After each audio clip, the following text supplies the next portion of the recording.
You're going to have to back up your claim that China has won World War III. Now, I can easily discern this through joke, reason, and enlightenment, but from a standpoint in which a moment in time shed light on the war as it was happening, China didn't just sort of prove capitalism is very weak in relation to Wall Street. Um, with a glimpse of undisciplined populations incapable of fathoming a world without a dollar. Um, the world will never be the same. For all those intelligent enough to have seen in that moment of time China's proof, we are doing this for nothing. We have nothing.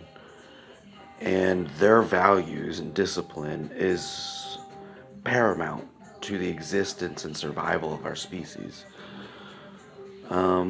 It can't really be proven or explained, especially when exacerbating an inferiority complex amongst a population which you don't want to revert back to the caveman days.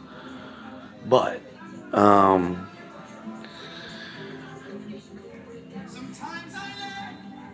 China has won. China has proven no matter whether or not we figure out a communist overthrow or not, communism at the heart and soul of their national disposition is critical. Um,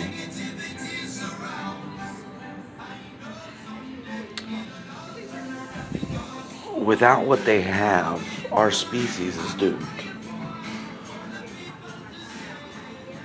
Without capitalism, we have no more new knickknacks. We have no competitive edge to continue technological advancements from mass production lines to the next iPhone.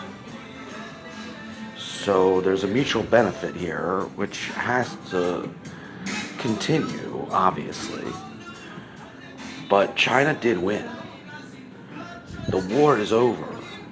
We can have people still exacerbate a recreation of this war, but clearly it's not happening. Our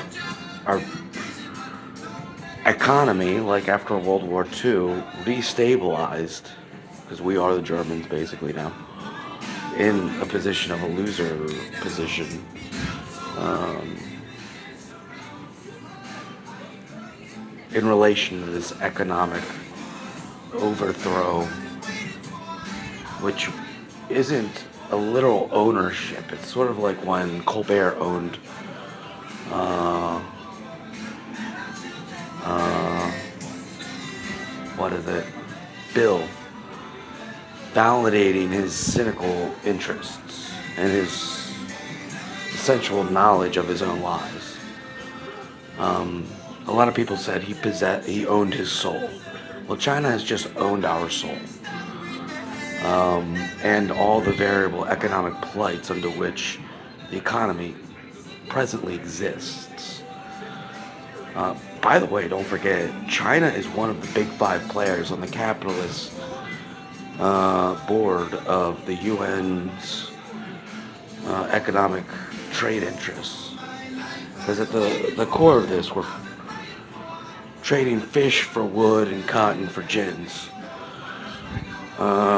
Still all over the globe in a much more complicated manner now. This money means nothing.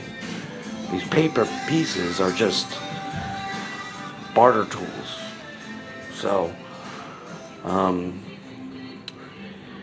in light of that, uh,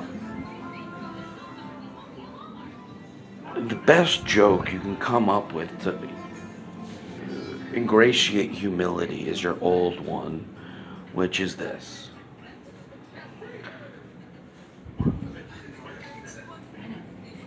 What's the difference between a capitalist and a communist? One keeps their money in their mind, the other keeps their money in their ass.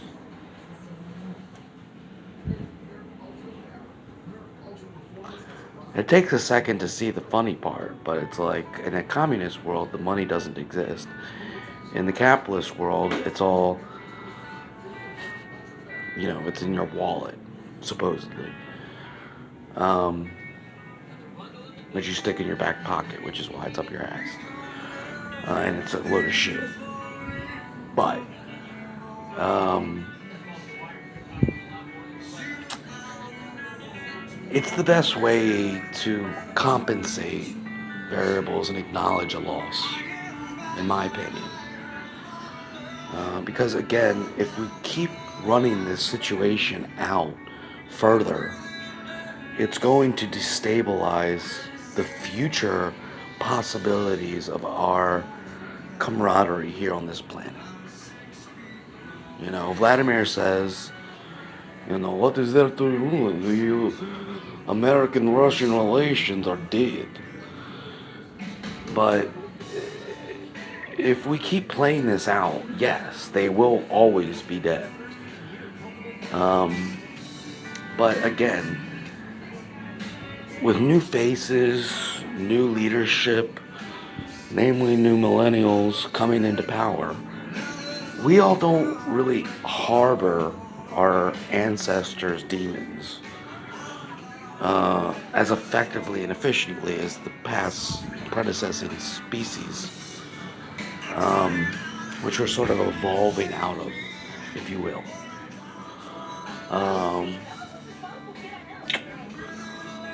So,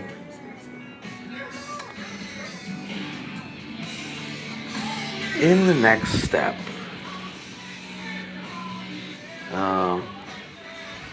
don't talk about coronavirus anymore. That's not a good thing to make jokes about. You need to implicate the communist capitalist paradox in a joke, so that even for those who can't grasp it,